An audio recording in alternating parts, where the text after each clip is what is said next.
It's January 26th, 2022. Again, I'm watching CBS New York. I'm watching a whole bunch. I watched it. Today, I did an in-depth look at this one particular episode. Try to do something different than I normally do, but with the same whatever. So I watched it all the way through. I rewound it. I watched it a second time all the way through. And then I tried to decide what was already almost lined up in connecting dots from what I was able to grasp without, like almost like a memory tool, without a pen and paper. Since sometimes,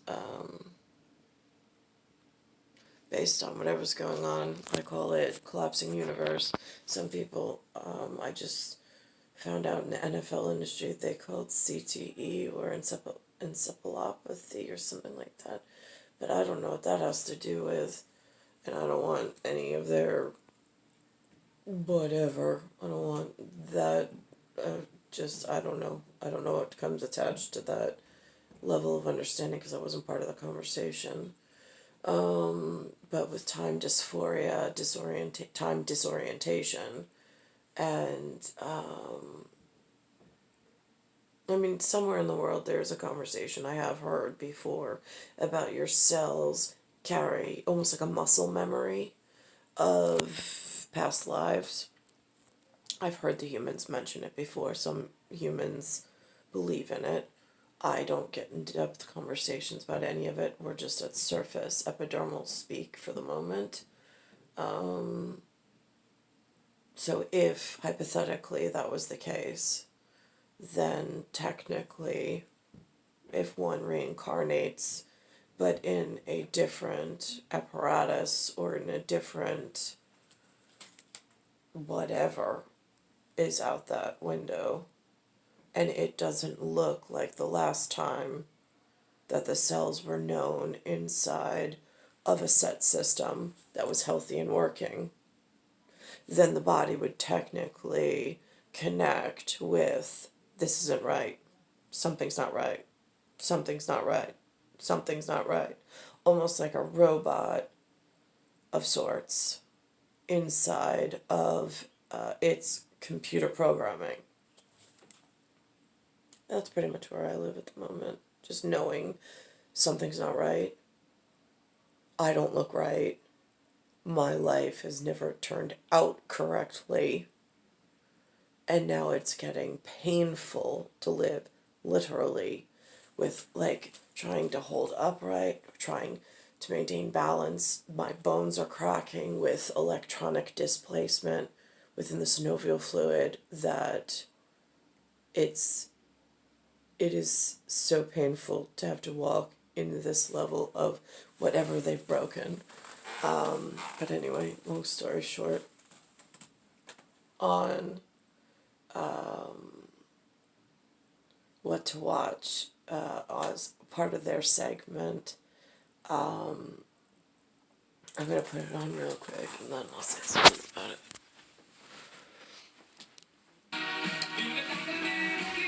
John to get us into Black DJ's What to Watch. Nate, you missed some singing yesterday. Well, y'all got it started. Jerika filled it. Oh, it was funny. Yeah. Gail was singing? Gail? Y'all were singing. We were all singing. Okay, because if it was just Gail, I don't miss it.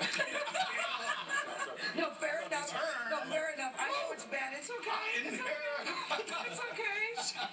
It was good, though. Security, we have a crazy person in the building. So now you got shaded by Nate. I got shaded by Jerika. Yeah. Jerika told me not to quit my day job when I started singing. So it's all in the family. All right, let's begin here with the first public comment from Capitol Police Officer Eugene Goodman, a hero.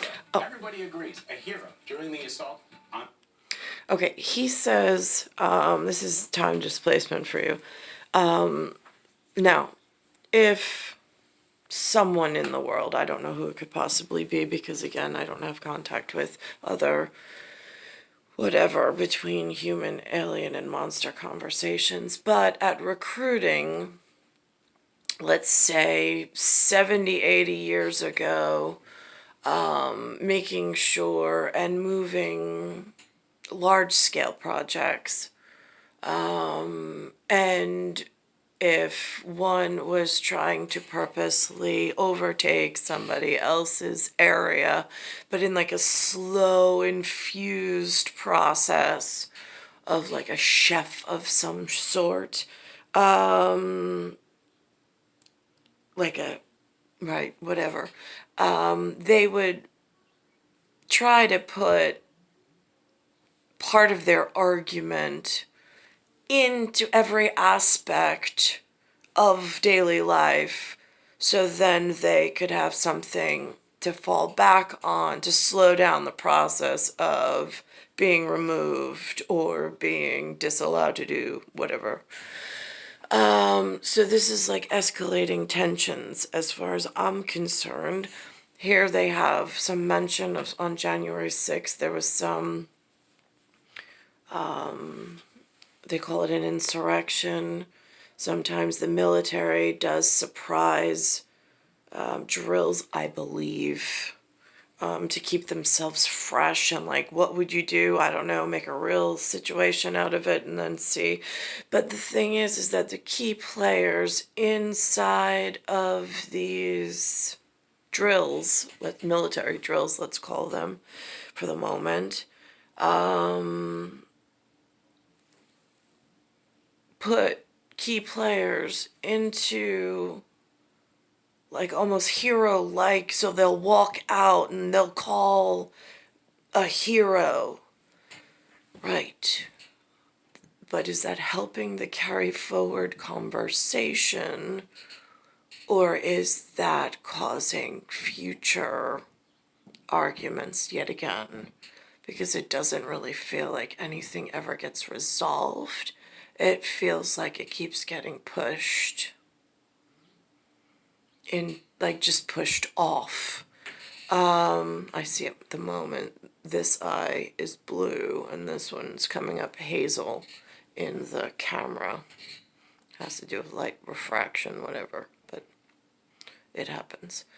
It's my normal. It's not whatever normal. It's just my eyes change.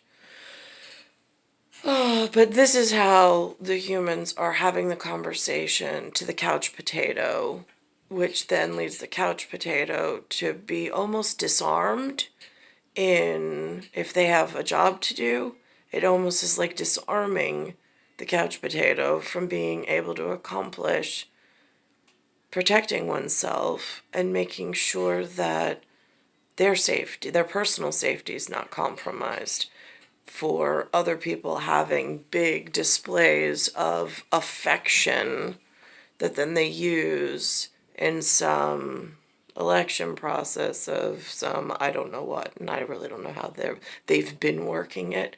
They haven't let me in, so I have no idea how their working process is. On the Capitol, Goodman is credited with saving the lives by leading an angry mob away from the Senate chamber where lawmakers were sheltering. Other video from that day shows him telling Senator Mitt Romney to turn around and run for safety. Now here's the thing. They're crediting him with being a hero. He did some kind of a podcast, whatever. But my question is, if he was not the one in the uniform, if it was somebody else, different person, different human, would the story have made the exact same reel, meaning R-E-E-L, for R-E-A-L? I'm just curious. And then would it change the dynamic of the conversation in, let's say, King's College? But not like the D-E-U-X, because that gets really, at this point, based on how many pieces I have seen of pawns being rearranged and story being told, it is at a whatever. I mean, they're at a verbose level of it's just I don't see, like, I'm feeling oppressed, not insulted, not whatever. I'm just feeling, same as I feel like the galaxy with the origami and my health matrix is off. It scares me as to if these are the numbers somewhere else. And look how this is picking this up. But yeah, look at that. I know what that is. But picking these numbers up, this gets, how do you keep land safety? I mean, there was something in school, they were talking about Mesopotamia. And I was thinking last night, I'm like, is that like Mesoamerica, perhaps? Is that? I don't even know. Look at this. My face, all of a sudden, is swelling right here. It'll go away. But just out of nowhere, it starts swelling. There you see it right there. Wow. Go back. Wow. Right? So on Monday, the Army and Iraq War veteran was interviewed by a fellow Capitol Police officer for a podcast. Listen to what he had to say. Army In a vet? situation like that, that's the first, you want to de-escalate, but at the same time, you want to survive first. It could have easily been a bloodbath. So kudos to everybody there that showed a measure of restraint with regards to deadly force, because it could have been bad, really, really bad. Well, last February, Goodman was awarded the Congressional Gold Medal, one of our highest civilian honors. It was so great, number one, just to hear his Never even voice, heard just of to that. hear his perspective, But- because, as you know, everybody's been trying to get that interview, myself included. But friends close to him say that he's just not that kind of dude. He doesn't want to talk. But the people behind the Three Brothers and No Sense. Right. And one of them is a friend of his, Right, wow. and he did it because it's a friend, and I respect that too. To your point that he doesn't